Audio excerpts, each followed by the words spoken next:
Tushar Deshpande starts the bowling for a Delhi Capitals, and he has Kagiso Rabada right there to mentor him. Now tell me about this aspect of the Indian Premier League. A top international fast bowler mentoring a young Indian man. That's for me the essence of the IPL. Talk to me about this Indian crop and how it is like, what the interactions are like. Give me a sneak peek. Yeah, Tushar, I mean, I said it before, he really wants it. He just has that drive, and he's got a lot to work with. He's got some decent pace, and he can move the ball, and he's quite a strong young guy.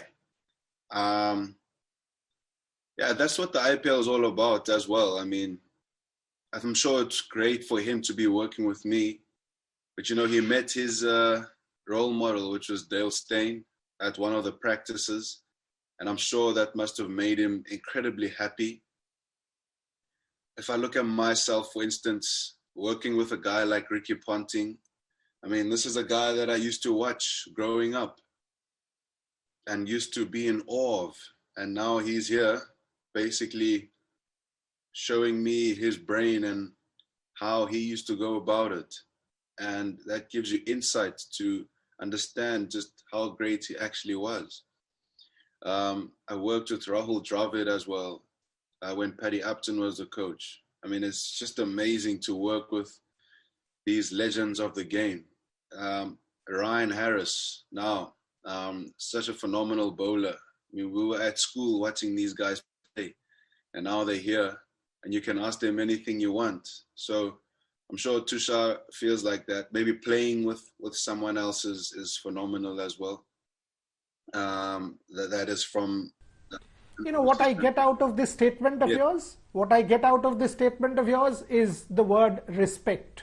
And that's why I said you're a true ambassador of this sport. Because what you just spoke about, Ricky Ponting, Ryan Harris, and the word respect comes out of that, Kagiso, and that for me is my takeaway here. So tell me something, whether it was 2019, that super over against Andre Russell, middle stump knocked out, first game of the tournament, once again you do that, under pressure every time Shreyas Iyer, who's a dear friend, throws the ball to you and you deliver. What is it about, how do you deal with pressure? Explain the philosophy with which you bowl a super over or in a crunch situation, and more times than not you keep delivering for your team. So how do you cope with pressure? What's the logic? What's the mentality like when you approach a super over? I think I don't have a philosophy on dealing with pressure. I think it's just, I say to myself, you're going to have to go and do this. There's no one else who's going to do it.